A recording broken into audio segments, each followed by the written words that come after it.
রাজা বলিলেন, এমন পাখি তো কাজে লাগে না, অথচ বনের ফল খাইয়া রাজহাটে ফলের বাজারে লোকসান ঘটায়। ভাগিনাকে ডাকিয়া বলিলেন, পাখিটাকে শিক্ষা দাও। রাজার ভাগিনাদের ওপর ভার পড়িল পাখিটাকে শিক্ষা দেবার। পণ্ডিতেরা বসিয়া অনেক বিচার করিলেন। প্রশ্নটা এই, উক্ত জীবের অবিদ্যার কারণ কি?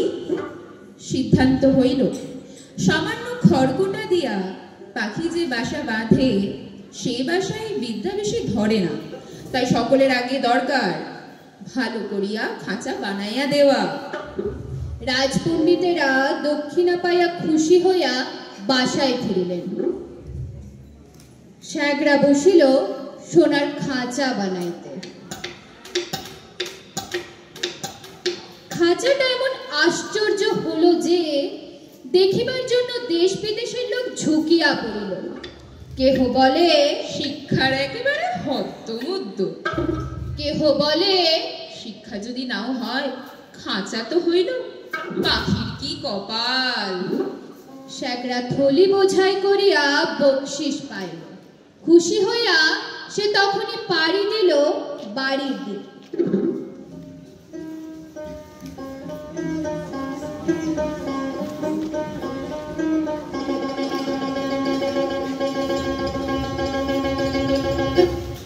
পণ্ডিত বসিলেন পাখিকে বিদ্যা শিখাইতে।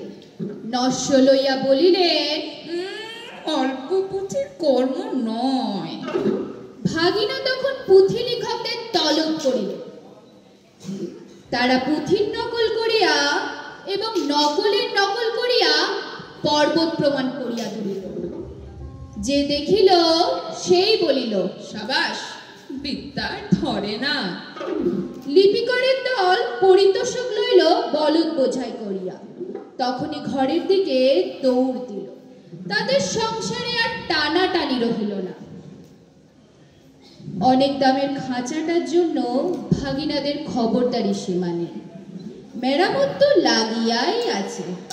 তারপরে ঝাড়া মোছা পালিশ করিয়া ঘটা দেখিয়া সকলেই বলিল, উন্নতি হইতেছে।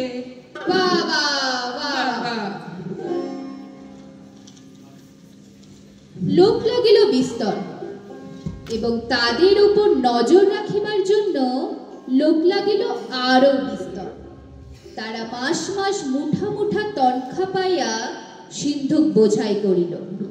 তারা এবং তাদের মামাতো, খুড়তো, মাস্তুতো ভাইরা খুশি হইয়া কোঠা বালাখানায় গদি পাতিয়া বসিল।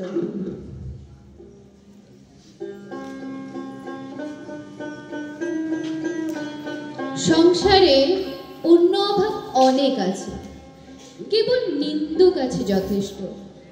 তারা বলিল, খাঁচাটার উন্নতি হইতেছে, কিন্তু পাখিটার খবর কেহ রাখে না। কথাটা রাজার কানে গেল।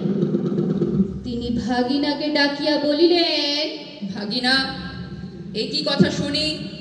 ভাগিনা বলিল, মহারাজ, সত্য কথা যদি শুনিবেন তবে ডাকুন শ্যাকরাদের, পণ্ডিতদের, লিপিকরদের, ডাকুন যারা মেরামত করে এবং মেরামত তদারক করিয়া বেড়ায়। নিন্দুকগুলো খাইতে পায় না বলিয়ায় যত মন্দ কথা বলে। জবাব শুনিয়া রাজা অবস্থাটা পরিষ্কার বুঝিলেন, আর তখনই সোনার হার চড়িল ভাগিনার গলায়।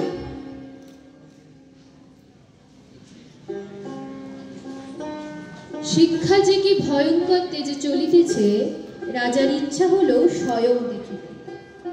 একদিন তাই পাত্র মিত্র অমাত্য লইয়া শিক্ষাশালায় তিনি স্বয়ং আসিয়া উপস্থিত। দেউড়ির কাছে অগ্নি বাজিল, শাক, ঘণ্টা, ঢাক, ঢোল, কাড়া, নাগাড়া, তুড়ি, ভেরি, দামামা, কাশি, বাঁশি, কাসর, খোল, কর্তাল, মৃদঙ্গ, জগঝম্প। পণ্ডিতেরা গলা ছাড়িয়া মন্ত্র পাঠে বসিলেন।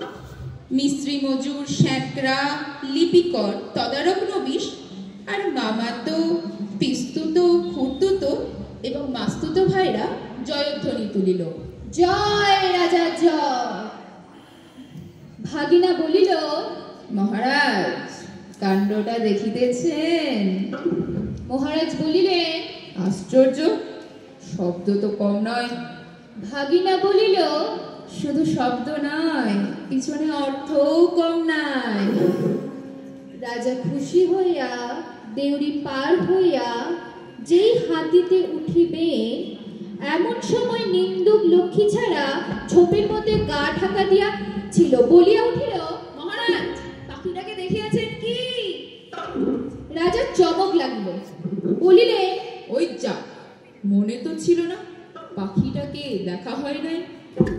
ফিরিয়া আসিয়া পণ্ডিতকে বলিলেন, পাখিকে তোমরা কেমন শেখাও, তার কায়দাটা দেখা চায়। দেখা হইল, দেখিয়া বড় খুশি। কায়দাটা পাখির চেয়ে এত বেশি বড় যে পাখিটাকে দেখাই যায় না। মনে হয় তাকে না দেখিলেও চলে।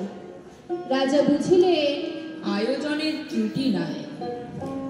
খাঁচায় দানা নাই, পানি নাই, কেবল রাশি রাশি পুঁথি হইতে রাশি রাশি পাতা ছিঁড়িয়া কলমের ডগা দিয়া পাখির মুখের মধ্যে ভাষা হইতেছে। গান তো বন্ধই, চিৎকার করিবার ফাঁকটুকু পর্যন্ত বোঝা। দেখিলে শরীরে রোমাঞ্চ হয়। পাখিটা দিনে দিনে ভদ্র দস্তুর মতো আত্মরা হইয়া আসিল। অভিভাবকেরা বুঝিল বেশ আশাজনক, তবু স্বভাব দোষে সকালবেলা আলোর দিকে পাখি চায় আর অন্যায় রকমের পাখা ঝটপট করে।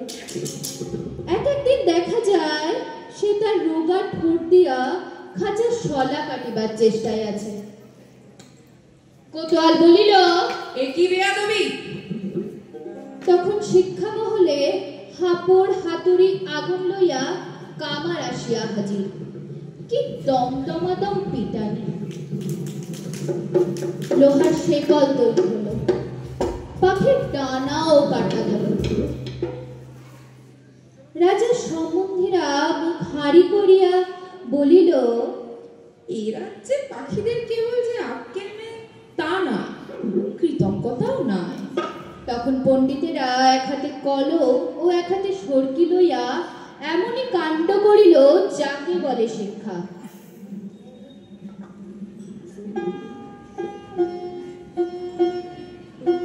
পাখিটা মরিল। কোন কালে যে কেউ তার ঠাউর করতে পারে না।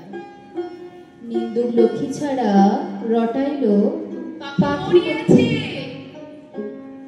ভাগিনাকে ডাকিয়া বলিলেন, ভাগিনা, এই কি কথা শুনি? রাজা শুধাইলেন, ও কি আর লাফায়? ভাগিনা বলিল, না না। আর গান গায়? না। আর কি ওড়ে? না। দানা না পাইলে আর কি চেঁচায়? না।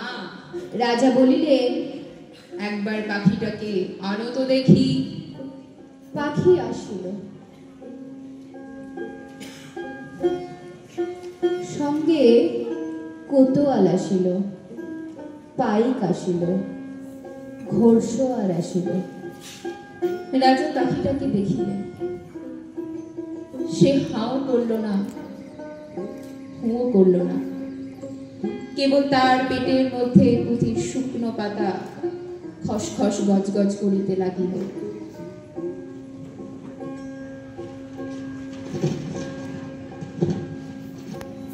বাহিরে নব বসন্তের দক্ষিণা হাওয়ায়, কিশলয়গুলি দীর্ঘ নিঃশ্বাসে মুকুলিত বনের আকাশ আকুল করিয়া দিল।